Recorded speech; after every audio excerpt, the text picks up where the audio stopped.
Bonjour à tous, ravi de vous retrouver pour ce nouveau JT3S. Dans ce 9e numéro, la nouvelle blanchisserie a été inaugurée, l'occasion de célébrer la fin de ce chantier et de montrer le nouvel outil de travail.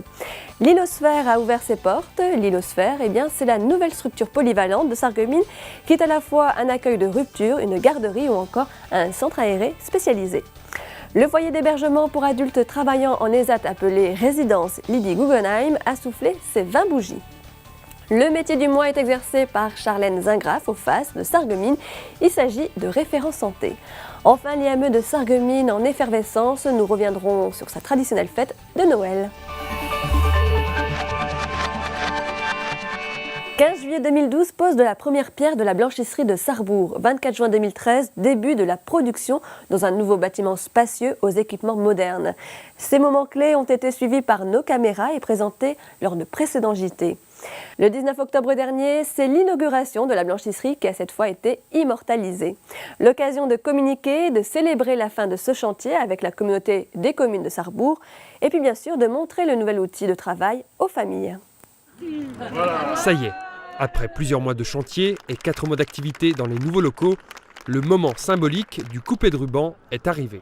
C'est un grand jour pour nous parce que c'est l'officialisation en fin de compte de l'intégration des locaux et puis d'un projet de longue haleine qui a pris corps, très important pour les conditions de travail et pour le développement encore de l'ESAT sur l'extérieur. Un grand jour aussi pour les usagers sur le pied de guerre depuis 5 h du matin et impliqués dans les visites. C'est beaucoup de bonheur de voir autant de monde qui se sont déplacés pour voir la blanchisserie. J'essaye de leur expliquer un peu comment je travaille, surtout du côté du tri, parce que je connais plus le tri que les calandres ou les repassages.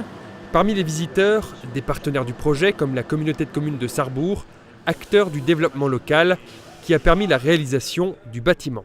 C'est ouvert depuis 4 mois. Et depuis 4 mois, je viens fréquemment et chaque fois que je viens ici, je suis rassuré déjà sur le bien fondé de notre engagement aux côtés de l'ESAT dans la construction de cet établissement, parce qu'ici, il y a une ambiance, il y a un enthousiasme particulier entre les travailleurs, entre le personnel d'encadrement, et qui est fait de respect, synonyme de respect, de fierté et surtout de reconnaissance envers nous. Et je crois que c'est peut-être un exemple à donner à beaucoup d'autres sur la valeur du travail et le sens qu'on donne à cette valeur du travail et le sens qu'on peut donner à nos propres vies. La ville accompagne l'association dans l'ensemble de ses projets parce qu'on considère que soutenir les parents d'enfants handicapés est une responsabilité de la collectivité. Et je pense que l'accueil de la personne handicapée, c'est la grandeur d'une société d'être capable d'attribuer de l'importance à ceux qui sont différents et leur permettre de trouver leur place dans la société. Et donc c'est mettre un outil d'une grande qualité pour des professionnels qui sont eux aussi des professionnels de qualité. Exemplaire en termes de développement durable, ce bâtiment d'une surface de 1230 mètres carrés a été conçu par un architecte habitué du monde du handicap et des blanchisseries. À n'en pas douter, les 34 usagers de la blanchisserie sont conquis. Ils sont dans un environnement qui est vraiment adapté à leur situation. Et d'ailleurs, contrairement à une blanchisserie ordinaire, on va dire ici, ce qui nous différencie, c'est la surface qui est développée, quoi. Une blanchisserie ordinaire aurait développé moins de la moitié de cette surface-là. Je crois qu'il n'y a pas de commentaire à faire, si ce n'est qu'à les voir déambuler dans ces lieux. On a compris qu'ils sont à leur place et qu'ils sont contents d'être là, quoi. J'aimerais remercier M. Roland Klein, président de la communauté des communes. Sans lui, on n'aurait jamais eu une aussi belle blanchisserie comme celle-là. Merci à nos moniteurs et monitrices et M. Aiglé de nous avoir permis de suivre l'évolution des travaux chaque semaine sur le chantier. Merci à tous.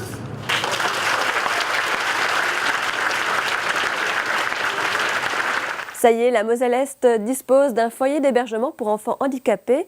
Il s'agit d'une structure polyvalente qui sera à la fois un accueil de rupture, une garderie ou encore un centre aéré spécialisé lors des périodes de fermeture de l'IME. Ouvert depuis début octobre, tout se met progressivement en place. Ce projet va améliorer le suivi des enfants et puis bien sûr le quotidien des parents. Reportage. L'Ilosphère a ouvert ses portes. L'Ilosphère, c'est le nom de ce nouvel établissement flambant neuf. Aujourd'hui, les travaux ne sont plus que des souvenirs. J'ai vu des travaux, j'ai vu les chambres. C'était un grand travaux, il n'y avait pas les meubles, il Il y avait les toilettes encore pas mis, les douches bientôt mis. J'ai vu plein de crues. Maintenant c'est beau et j'aime bien. Au rez-de-chaussée, dans la partie appelée le plateau de jour, la salle sensorielle apporte plaisir et apaisement, tandis que d'autres salles doivent encore être aménagées. Quand j'ai intégré les lieux, j'ai trouvé les lieux sympathiques, les salles sont jolies, elles sont pleines de couleurs, ça donne vraiment envie de venir travailler. Et donc ça donne des nouvelles idées, comme par exemple intégrer la salle expression corporelle pour donner des cours de danse aux enfants, faire venir des intervenants extérieurs, voilà, etc. Un niveau plus bas, Vincent participe à l'installation et donne un dernier coup de visseuse. Pour un meuble, c'est pour mettre les chaussures et pour les pantoufles, tout ça. J'aime bien bricoler, faire ça.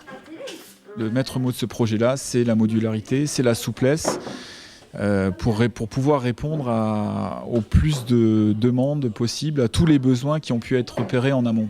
On a aujourd'hui des espaces différenciés, mais qui peuvent répondre vraiment à quasiment tous les publics, que ce soit public enfants ou adultes, qui sont pris en charge au niveau du groupement de coopération.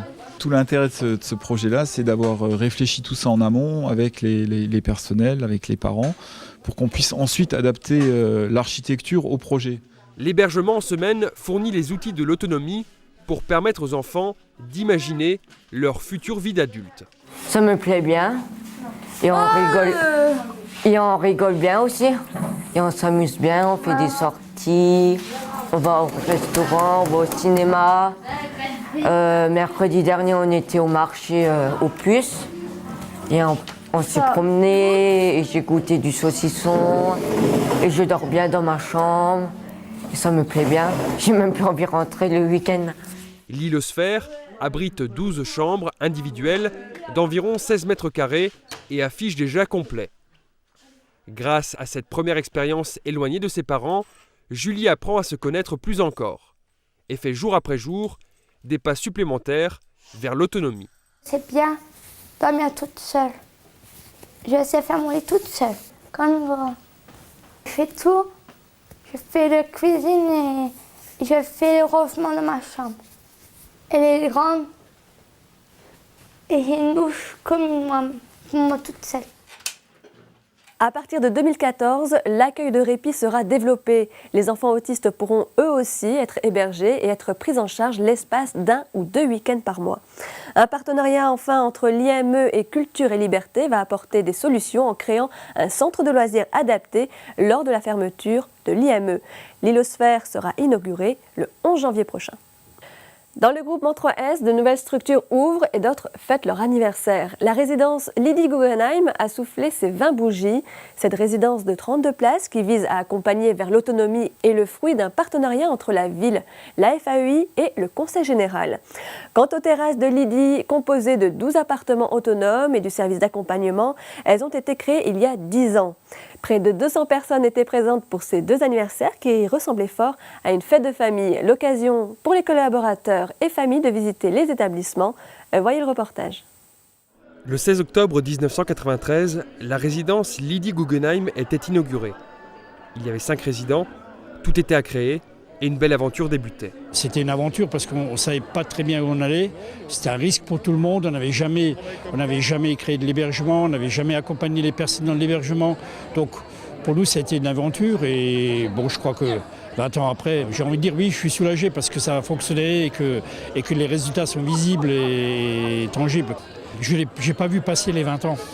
Par contre, quand je vois les photos qui sont accrochées à gauche et à droite et que je me revois, je me dis que le temps a quand même passé. Depuis sa création, le foyer a vu passer 88 résidents. Certains y habitent encore. Parmi eux, Gabi, une des premières résidentes, qui pour l'occasion a participé aux préparatifs de la fête. J'ai aidé à donner un coup de main ce matin. À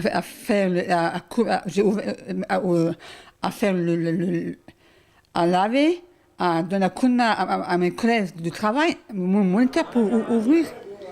J'ai fait ce matin. Dans cette résidence, chacun peut trouver sa place, s'épanouir et vivre une vraie aventure humaine faite d'émotions, de découvertes, de rencontres, de dialogues et surtout de respect. Chacun a le droit d'avoir sa vie et son projet Donc il faut qu'on adapte nos prises en charge au projet de chaque résident. Chacun a le droit de formuler son vœu, son projet, peut être différent de celui du voisin, et à nous de les accompagner pour qu'ils soient heureux dans leur projet. Après 4 ans au foyer, Pierre a été un des premiers à intégrer un appartement autonome aux terrasses il y a 10 ans. On faisait le budget, tout ça, et puis on apprenait à faire l'euro, à prendre tout ça, tu vois. Et puis moi, je savais déjà tout faire. C'est pour ça. Elle m'avait dit, oh, t'es plus ta place là-bas. Et puis je suis venu là. Là, je suis mieux. J'apprends à être autonome, à téléphoner au médecin, tout. Je fais mes vacances tout seul, je vais à l'agence de voyage et puis je réserve, puis après, hop. Comme Pierre, de nombreuses personnes sont passées par là, les uns pour y rester, d'autres pour poursuivre leur parcours de vie vers une habitation ordinaire. Richard Andréoni est directeur du pôle hébergement et habitat depuis 9 mois. Le premier regard sur cet établissement, c'était l'image d'un établissement très vivant, avec un passé très fort. Une personne emblématique que vous avez vue tout à l'heure, qui est Laurence Aubringer, avec des traditions très très fortes, à la fois qui font le socle de l'établissement, mais à la fois sur lesquelles il a fallu bâtir de nouvelles pratiques, de nouvelles façons de travailler. Et c'était un petit peu le défi et l'enjeu pour cet établissement. C'est utiliser ce qui a été fait, se baser sur ce qui a été fait dans le passé pour passer à autre chose, grandir, s'en inspirer, mais faire autre chose pour l'avenir. Un bel avenir pour l'art de vivre son handicap le plus sereinement possible, en entretenant ces beaux outils de travail que sont la résidence et les terrasses. Au FAS, la prise en charge des résidents est individuelle sur le plan des activités, mais plus encore quand il s'agit bien sûr de santé. Nous nous sommes rendus au FAS Charles et Marie Knell de Sarreguemines pour vous présenter le métier référent de santé qu'exerce Charlène Zingraf. Maux de gorge, migraines, problèmes dentaires, la référente santé prend en compte les douleurs exprimées par les résidents et assure le suivi santé de chacun. Il y a une certaine relation de confiance qui s'est installée. Pour certains résidents, il faut vraiment savoir faire la différence entre le vrai et le faux. C'est-à-dire, donc voilà, il y a un résident qui va se plaindre d'une douleur aux dents. Donc c'est possible que quelques temps après, on a 2-3 résidents qui vont venir. Ah bah, moi aussi j'ai également mal aux dents. Donc dans ces cas-là, on en discute en équipe. Et comme il y a toujours la part de doute, donc dans tous les cas, on fait appel au médecin. Charlène assure la correspondance entre la pharmacie et les résidents, contrôle les médicaments et la prise des traitements.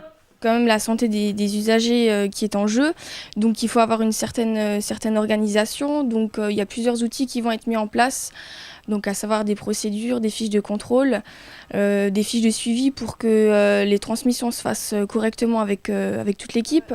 Aujourd'hui, Zep a rendez-vous chez le dentiste. Donc il va juste contrôler si tout se passe bien, s'il n'y a pas de caries, d'accord ? Et après c'est fini. Charlène est là pour répondre à ses questions, le rassurer.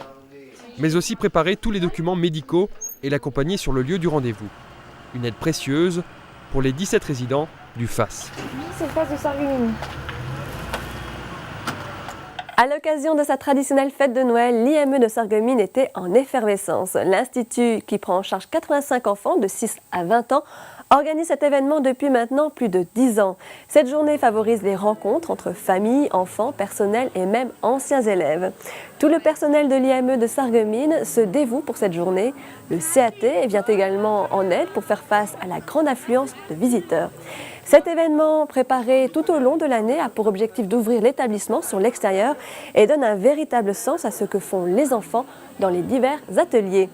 En effet, différents stands proposent à la vente des objets en céramique, des jouets, des décorations en bois ou encore des gâteaux, tous confectionnés par les enfants de l'IME. Ici, on flâne, on achète, on boit un café et l'on prend du bon temps dans la bonne humeur. Le tout au profit des enfants de l'IME, puisque les bénéfices serviront à financer des activités pour les jeunes, à acheter des jeux ou encore à faire des sorties. La journée est traditionnellement marquée par la choucroute garnie de midi, où plus de 350 plats sont servis. Voilà, c'est la fin de ce JT. Merci de l'avoir suivi. Je vous donne rendez-vous très prochainement pour une nouvelle édition.